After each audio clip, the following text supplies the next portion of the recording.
Helmi ada di dalam satu tempat, bisa terjadi penggerbekan, dan tentu adik saya ada di dalam situ. Saya nggak tahu apakah di dalam situ.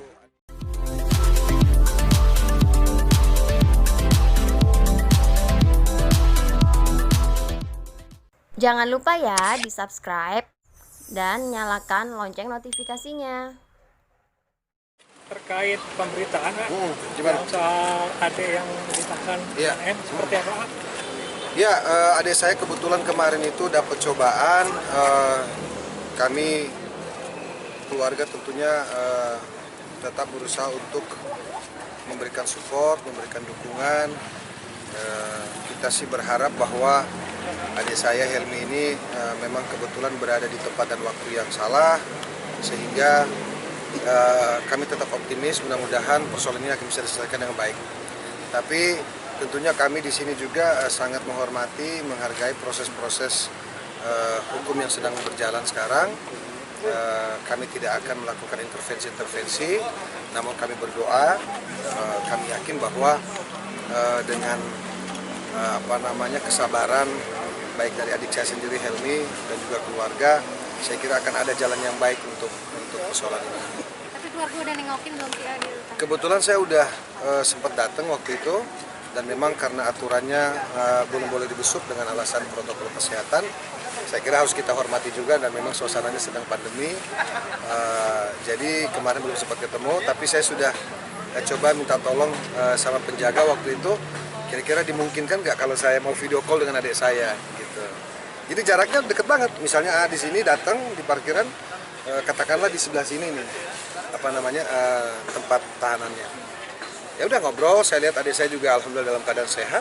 Dia bilang udah abang nggak usah khawatir, saya sehat-sehat, baik-baik. Saya tanya ada yang mau dibawain nggak gitu kan.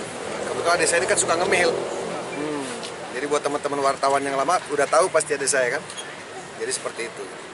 Tapi kronologis yang abang tangkap sendiri seperti apa, Bang?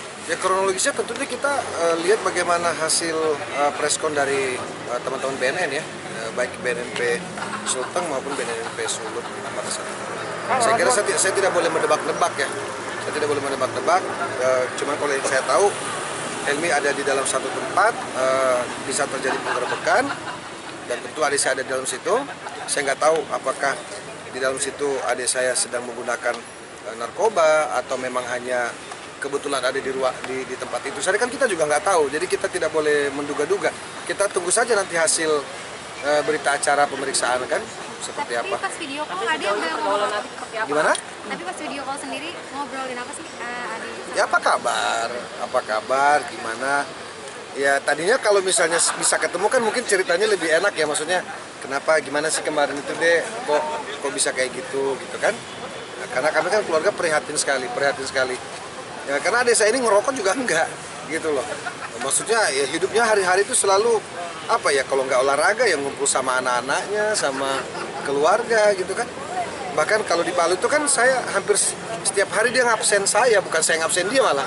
Dia ngabsenin saya, bang, udah makan belum, bang, ini bang, ini bang, kayak gitu-gitu aja. Jadi adik saya ini termasuk tipikal yang periang gitu, periang, pekerja keras. Jadi ya dengan adanya kejadian ini saya kira inilah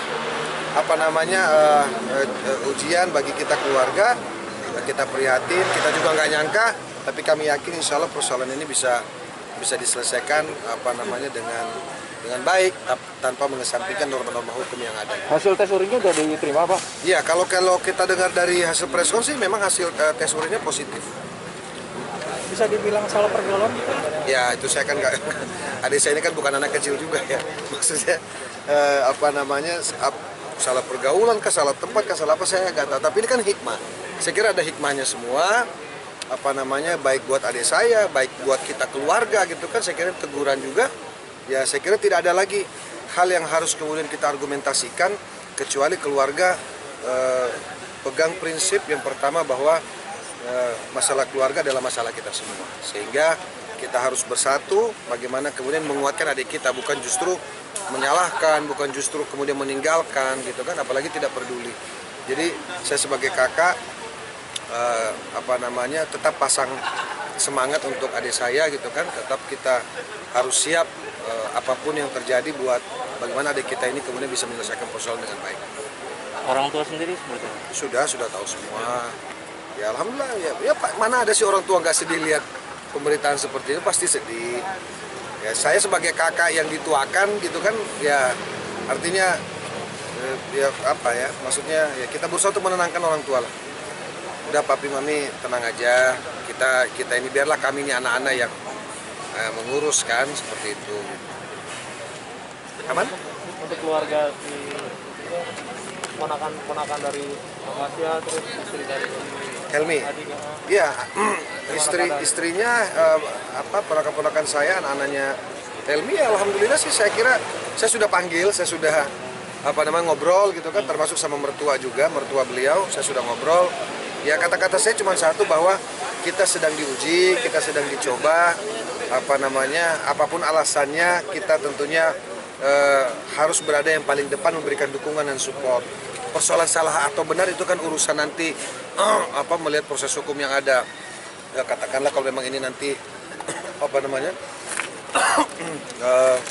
sampai ke pengadilan misalnya gitu kan, ya kita lihat nanti hasilnya seperti apa gitu. Ini kan masih berproses, pemeriksaan masih berproses. Kita hormati itu, pastikan butuh waktu. Ya memang ada yang berbeda kan, biasanya tiap hari ketemu, tiba-tiba sekarang adik saya, ayahnya ponakan saya ini kan tiba-tiba nggak ketemu, ya pasti kaget lah anak-anaknya juga. Tapi saya sebagai omnya, sebagai pamannya menguatkan, memberikan kekuatan dan meyakinkan bahwa insyaallah everything's gonna be alright gitu kan. Akan bolak-balik ke sana untuk ngecek atau gimana? Kemana nih? Untuk adik sendiri. Ya pastilah, pasti. Kita kan keluarga bergantian, nengokin, bawain makanan, bawain yang dia perluin gitu kan. Seperti itu kan, adik saya ini kan agak buncit gitu kan, agak buncit biasanya kan. Maksudnya ya beda lah sama lu kan, kalau lu kan buncit banget, kalau dia buncit gitu. Ya maksudnya gitulah, orang buncit ini kan biasanya kan suka makan, suka ngemil, ya kan gitu. Ada cemilan-cemilan khusus misalnya kan coklat ke apakah gitu, kayak gitu lah. Jadi ya justru ini saya lihat kejadian ini justru kita keluarga tadi sibuk masing-masing, sibuk tiba-tiba ngumpul nih gara-gara ini nih. Wah itu ada gitu kayak gitu. Ayo dia perlu apa sih kayak gitu. Jadi ya ada hikmahnya lah. Dan nunjuk pengacara juga. Itu kan kembali kepada adik saya sendiri. Kan nanti dia yang harus bertanda tangan untuk penguasaan itu kan, penguasaan sebagai penasihat hukum gitu kan. Jadi dia nanti ya, kalau kami sih pada prinsip keluarga siap kalau memang nanti adik saya meminta untuk coba tolong dicariin katakanlah penasihat hukum atau apa gitu kan. Katakan biar bagaimanapun nanti harus adik saya yang serak dengan PH-nya gitu kan. Bukan kita yang serak, harus dia yang serak. Jadi sejauh ini belum didampingi. Setahu saya belum. Oke. Jangan lupa ya di subscribe dan nyalakan lonceng notifikasinya.